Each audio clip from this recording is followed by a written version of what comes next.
उड़ी बाबा भैया आ गए हम लोग। यही काजल निवास है, यही जे काजल के बियाह भइल बा। गेट खोलो, रंग लगाओ।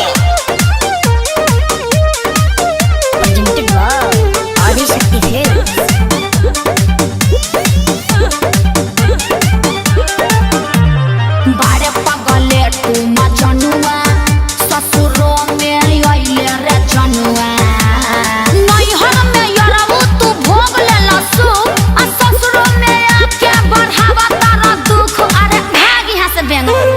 बारे पगले तू मजनुआ ससुरो में आइले रे जनुआ गाड़ी दे दम तो के छातल छातल। चल निकल। रंग डालवाई के बोला सुगा बोला। अरे रंग डालवाई के पताल गइलू काजल सैया भिरी मरलू हो बड़ी बुरा लागो। रंग डालवाई के पताल गइलू काजल सैया भिरी मरलू हो बड़ी बुरा लागो। भगवा लोग की ना मारा एक झाप की भाप फेंके लोग लोग। बड़ी बुरा लागो, बड़ी बुरा लागो।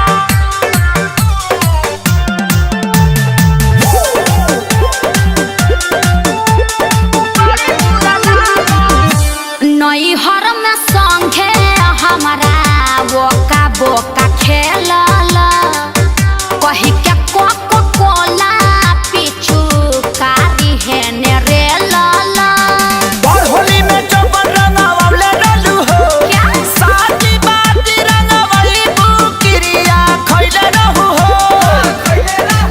काथी क्रिया चोली के ओ घरी रही नहीं दांतल दांतल। अरे जोन रे मटी लगना। रंग डालवाई के बोल बेबी बोल। अरे रंग डालवाई के पताल गइलू काजल सैया भिरी मरलू हो बड़ी बुरा लागो। रंग डालवाई के पताल गइलू काजल सैया भिरी मरलू हो बड़ी बुरा लागो।